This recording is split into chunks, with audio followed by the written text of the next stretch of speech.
So Netflix tries to pull viewers into the ultra-rich Indian social science of scene of Dubai with luxury cars, designer outfits, billionaire lifestyle, and non-stop drama.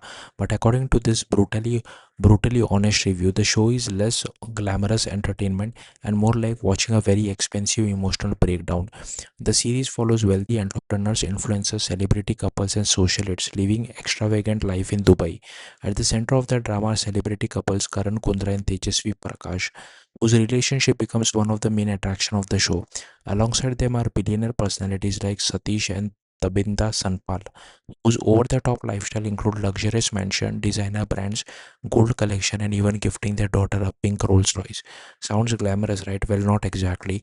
The biggest criticism aimed at Desi Blink is that absolutely nothing feels real. Every conversation feels staged, every emotional moment looks rehearsed, and every fight seems designed purely for social media clips rather than authentic storytelling. The review points out that even though reality TV is usually manipulated to some extent, successful shows at least create the illusion of spontaneity. But here, everything feels painfully artificial. Arguments conveniently happen exactly when the camera needs drama. Emotional scene feels more like influencer content than genuine human interaction. Even romantic moments between Karan and Tejasvi reportedly feel more like publicity material than actual relationship chemistry. And then comes the endless luxury obsession. The show constantly throw around names like Chanel, Lamborghini, Birkin, Rolls Royce, Richard Mille, and gold collection so often that eventually the people themselves disappear behind the brands they own. The review also highlights something deeper beneath all the glamour. Despite the modern luxury lifestyle, the show still carries surprisingly outdated and patriarchal thinking underneath. Women are often expected to tolerate emotionally immature behavior while relationships are treated like performances built around ego and appearance. The criticism become especially sharp towards Karan and Tejasvi relationship portrayal.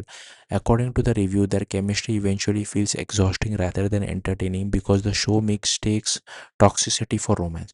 And unfortunately, the rest of the cast doesn't escape criticism either. Instead of feeling like real people, most characters come across like reality show stereotypes: the gossip queen, loud alpha male, emotionally damaged socialite, the strong independent woman. Everyone feels reduced to drama templates. Visually, the show is polished to perfection. But that becomes another problem. Every film looks so heavily curated for Instagram. Instead of feeling luxurious, it starts feeling emotionally empty. Ironically, the most interesting part of Desi Bling is something the show never intended to expose. Behind all the glamorous lives lies a world filled of low emotional loneliness and people constantly performing versions of themselves for attention.